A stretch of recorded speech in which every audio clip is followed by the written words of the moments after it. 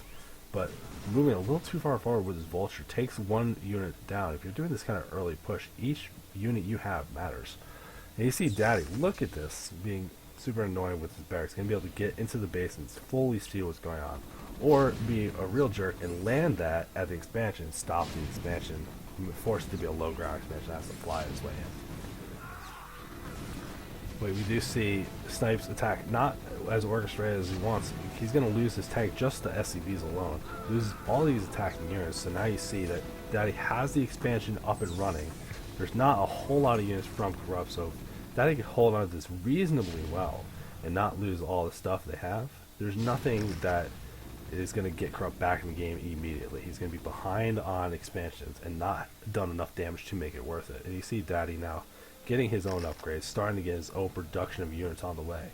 Daddy's working only with, or Corrupt working with 2 factories, while Daddy's working with the same kind of thing, except has the expansion up instead. So there's a small upgrade advantage for Corrupt, but when Daddy finishes siege mode, that big advantage goes away. So he has to figure out how he's going to push into his base. These early spider mines are going to make it very difficult to do any kind of run by with anything other than vultures, but you can't run vultures into like these tanks and bunkers without them getting killed. You have to get the stuff done first. We're going to have to see what the play is from Crow to get these kind of things done. He is starting to take this expansion, which we see the barracks landed from Daddy, but wasn't landed in the way to actually obnoxiously block the command center, which would have been funny. This is the kind of thing that if you want to be cheeky, you build that one Marine, no one's noticing, you can kill that SCV while it's building the command center, which would be really funny and a very low cost investment. You see there is a pretty substantial lead as far as supply from Daddy. He is holding into this area pretty good, and it looks like Corrupt is not going to keep trying to commit to doing this. It looks like he's going to be settling for containing this area here. But considering this is low ground, that's not a super great contain. We'll have to see what the play is to pressure beyond this. If we look at what's being built, we got double starport from Daddy being worked out. So it looks like he's going to use race to help break his way out of this, considering that there's going to be very minimal anti-air. Well, he does see this one missile turret. And we're going to have to see, does Corrupt keep building missile turrets, realizing what's going to happen here? Well, he is building another one to cover these tanks, seeing that there is that possibility of something like raids. But now that I see Vulture speed being made with this, maybe it's not going to be raids, but rather instead a dropship to go into Corrupt's base and force the units to peel back to actually defend it. And we see Daddy moving into this base with this barracks, getting full reads, seeing two factories, seeing the starport under production, and a missile turret in the main being built. Or you see several missile turrets being made. Or no, that's for Daddy. We got armory for Corrupt being made. So I think Daddy is looking for some kind of harassment opportunity for he can stay defensive here and put some pressure on Corrupt. Hopefully give him to peel back his units. So let's see what he chooses and if it ends up working. There's a very minor supply block that will be cleared up very quickly. And you see two dropships on the way. That will be fantastic for doing this kind of stuff. And you see you got a grip of vultures being made and a couple tanks. So he's just going to move this very potent force that you have to have real units to defend. And what he's got here is enough to do it. Just like a missile turret, a couple tanks. He still have the bunker and still has mines. Like, this is not a force you can just barrel up the ramp and see. You can even see that he's trying to poke with one, but you can't afford to unsiege all of these. He's got to be very careful and patient with how he's doing this. So Daddy doing something like this with this big dropship doom drop play to force Snipe to make or Corrupt the choice. Do I want to stop this from happening, or do I push up and try to force the issue? You see, like, he's taking control of seeing these other expansions and taking a sneaky expansion down here. But if Daddy gets a good drop off and gets any significant damage done, I don't know what's going to get done. You do see this one raid pushing back this barracks. Something that you do gotta be careful of, that if you lose the barracks, you will not have any more factory production, which being only at 2, that could actually matter if this attack doesn't do significant damage. You can see now, like, he doesn't have the gas online he wants, which he didn't put 3 in this gas here. Don't know if that was intentional or an oversight, but you can see he's being very gated by gas right now. But I think you do want to upgrade your factory count. Now you're on 2 bases, mostly saturated. You have this big starport play, but I think you still need to get the factors up, get more vulture production in the mix, maybe Goliath, something like that. Now we see this is a pretty formidable army from Corrupt down here, but it's not an army that could push up this ramp. These couple tanks is all it really takes. You can see, like, this engineering bay being in a bad spot, but look at this drop. This is going to have so much stuff, and there's nothing here to defend it. All the production is going to go down. You got a singular wraith. This wraith does not matter, will not do enough, and after that you're going to do massive damage before anything can come back and really handle it. You got a couple wraiths coming back, but I still don't think it's going to be enough to repair how many SCVs he just lost to this drop. He's got this base up here, but there's nothing defending it. If he just runs that stuff up there, that's going to be a problem as well. You see there's mines being laid all around the production. It's going to be very difficult for Corrupt to make anything and actually defend this at all. He's not retreating his main force, but he's not going to be able to make any units to defend it. And I think this looks like a big power move from Daddy that's going to get control of this game in a way that I don't know if Corrupt can actually stop it. You do see a little grip of units here from Corrupt, but she's not fully retreating, not trying to control maybe right here and sack the main or anything like that, but you can't afford to lose all this production in this situation. If nothing else, lift it. Lift all of it so it can't be hit. Although you see Daddy with, like, look at this cheekiness. He built missile turrets in Corrupt's main to stop the raids and stop the liftoff main. But that's the kind of thing that's like that's genius. I wouldn't have thought of building missile turrets, that kind of thing. And you see down here, I don't know if he knew that was there, but now he knows that base is there. So no longer hitting fun base. Daddy can do whatever he wants about whenever. And you got these buildings that just aren't going to get a whole lot produced or anything done significantly soon.